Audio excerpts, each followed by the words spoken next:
नमस्कार मित्रों, मैं राकेश कुमावत और अपने YouTube चैनल पर आप सभी विद्यार्थियों का मोस्ट वेलकम। हाँ, अब तक हमने 2 अभिक्रिया देख ली थी एल्किल हैलाइड की।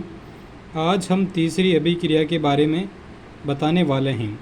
तो तीसरी अभिक्रिया अपने पास है धातुओं से अभिक्रिया, रिएक्शन विथ मेटल। उसमें फर्स्ट है मैग्नीशियम धातु से अभिक्रिया। मैग्नीशियम धातु से अभिक्रिया में बच्चा क्या होगा, एल्किल हैलाइड की अभिक्रिया।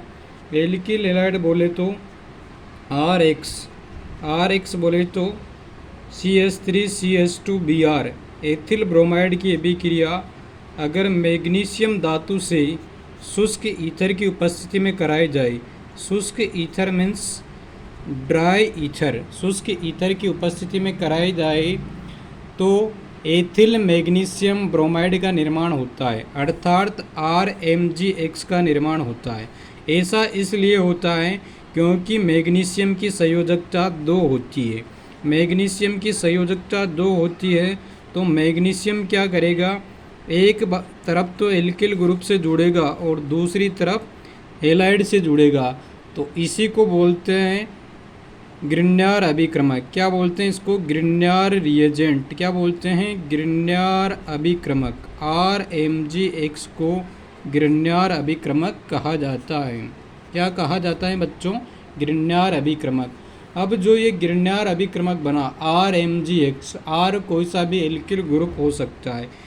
ये ग्रिग्नार अभिक्रमक अगर जल से अभिक्रिया करता है, किससे अभिक्रिया करता है बच्चों, जल से अभिक्रिया करता है, तो जल में क्या होता है, एक H+ आयन, दूसरा OH- होता है। और मैग्नीशियम में क्या होगा, एक Mg+ होगा और दूसरा ये भी नेगेटिव होगा और ये नेगेटिव होगा। एक बार चार्ज इस पर +1 है तो दूसरी बार में इस पर +1 आएगा, तो 2 बार ये ब्रेक होगा। तो अब यहाँ पर Mg के साथ Br तो ऑलरेडी है, अब इसके साथ क्या जुड़ जाएगा, OH यहाँ पर जुड़ जाएगा और इधर से किसका निर्माण हो जाएगा, एल्केन का निर्माण हो जाएगा। किसका निर्माण हो जाएगा बच्चों, एल्केन का निर्माण हो जाएगा, अर्थात एथेन बन जाएगा। और बाहर क्या हो जाएगा अपने पास, Mg, Br और OH, ये अपने को सह उत्पाद के रूप में प्राप्त हो जाएगा। तो इस प्रकार एल्किल हैलाइड को एल्केन में भी क्या ले जा सकते हैं। अब नेक्स्ट अभिक्रियाएँ, दूसरी अभिक्रिया धातुओं से अभिक्रिया पढ़ रहे हैं, तो उसमें दूसरी अभिक्रियाएँ अपने पास सोडियम धातु से अभिक्रिया। दूसरी अभिक्रिया क्या हो जाएगी, सोडियम धातु से अभिक्रिया, reaction with sodium metal. Reaction with sodium metal में क्या करेंगे, 2 एल्किल हैलाइड लेंगे। मैंने 2 एल्किल हैलाइड ले लिए। अब मैं सेम भी ले सकता हूँ और डिफरेंट भी ले सकता हूँ। तो मैं जैसे मैंने CH3Br ले लिया, मिथाइल ब्रोमाइड ले लिया एक, दूसरा वैसे ये ले लिया मिथाइल ब्रोमाइड, तो दोनों क्या सेम लेना है। इस वाली अभिक्रिया में क्या लेना है, सेम लेना है। इस वाली अभिक्रिया में सेम लेंगे और अभिक्रिया कराएंगे सोडियम धातु से। अब सोडियम के कितने अणु लेंगे, 2 अणु लेंगे और इन द प्रेजेंस ऑफ शुष्क ईथर, शुष्क ईथर की उपस्थिति में अभिक्रिया कराएंगे।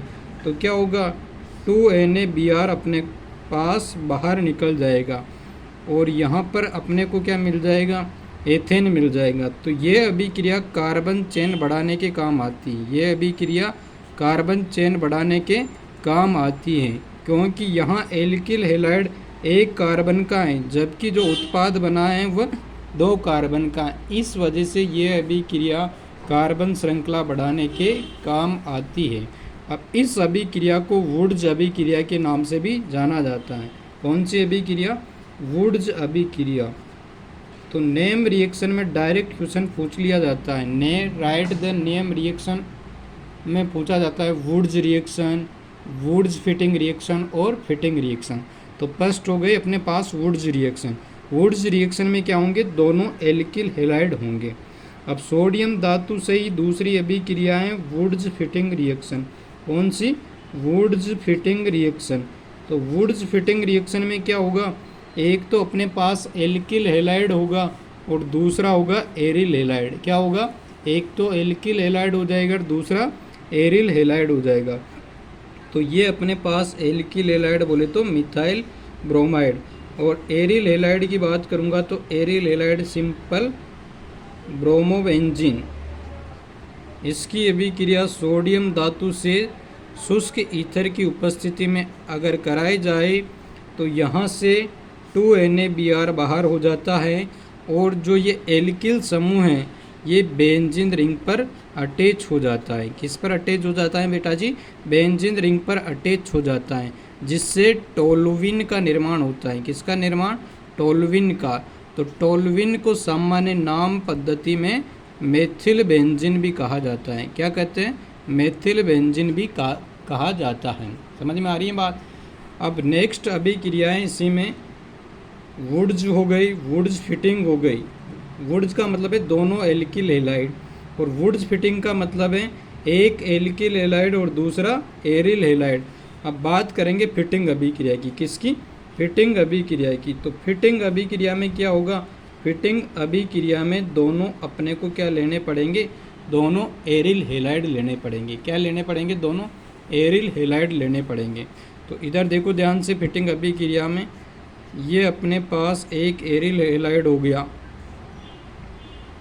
ब्रोमोबेंजीन, और दूसरा एरिल हैलाइड ये हो गया, और अभिक्रिया करा दी सोडियम धातु के 2 अणु से, और उत्प्रेरक के रूप में शुष्क ईथर लेना ही है। तो क्या हो जाएगा? 2NaBr बाहर निकल जाएगा, और किसका निर्माण हो जाएगा अपने पास? निर्माण हो जाएगा अपने पास डाईफेनिल या बाईफेनिल का निर्माण हो जाएगा बच्चों। किसका निर्माण हो जाएगा? डाईफेनिल या बाईफेनिल का निर्माण हो जाएगा। डाईफेनिल या बाईफेनिल का निर्माण हो जाएगा, और बाहर क्या निकल जाएगा? 2NaBr बाहर निकल जाएगा। तो समझ में आई बच्चों रिएक्शन वुड्स फिटिंग और फिटिंग अभिक्रिया आपको अच्छे से समझनी है। तो समझ में आ गई होगी, आशा करता हूँ। अब नेक्स्ट रिएक्शन है लास्ट वाली अभिक्रिया। लास्ट अभिक्रिया है अपने पास, वह है अपचयन अभिक्रिया। लास्ट जो अभिक्रिया है वह है अपचयन अभिक्रिया। इसके बाद एल्किल हैलाइड फिनिश हो जाएगा, ख़त्म हो जाएगा। उसके बाद एरिल हैलाइड की चर्चा करेंगे। तो रिडक्शन रिएक्शन में क्या होता है? हाइड्रोजन का एडिशन होता है। बचपन में आपने 10th 11th क्लास में पढ़ा है कि रिडक्शन का मतलब हाइड्रोजन का जुड़ना या धन विद्युतीय तत्व का जुड़ना होता है, अर्थात ऋण विद्युतीय तत्व का बाहर निकलना, या बोल सकता हूँ मैं ऑक्सीजन का बाहर निकलना क्या है? अपचयन है। क्या है? अपचयन है। तो अपचयन अभिक्रिया में देखना है। सबसे पहले क्या है? Reaction with zinc copper. तो सबसे पहले ये फर्स्ट रिएक्शन एक बार दूसरी देख लेते हैं। तो फर्स्ट रिएक्शन है रिएक्शन विथ H2। क्या? Reaction with H2।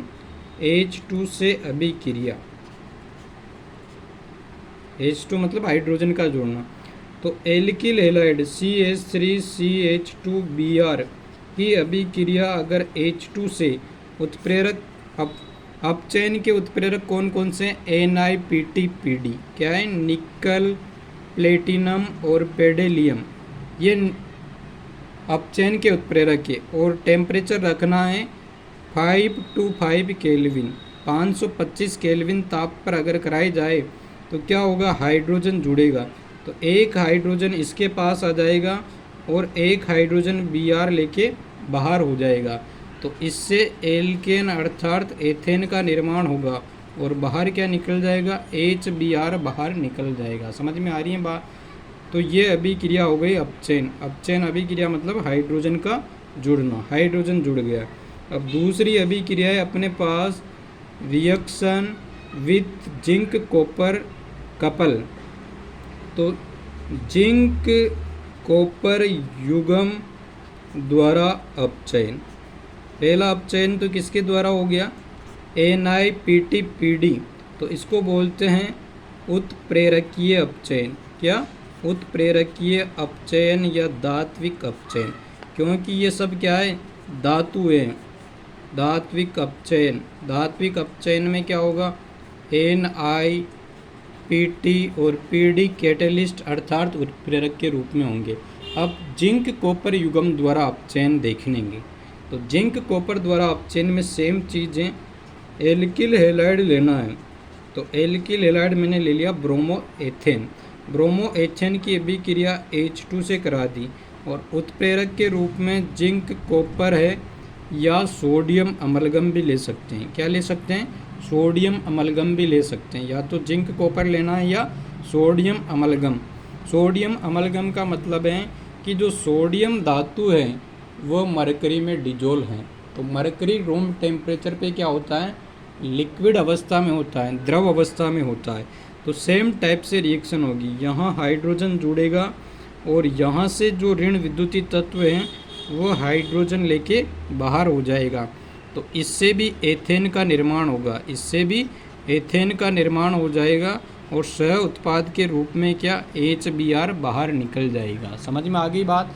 तो यहाँ पर हम कंप्लीट किए हैं कौन सी अभिक्रिया है? एल्किल हैलाइड की रासायनिक अभिक्रिया। अब हम नेक्स्ट क्लास में एरिल हैलाइड पढ़ेंगे। तो एरिल हैलाइड बनाने की विधियों की अगली क्लास में चर्चा करेंगे। थैंक यू दोस्तों।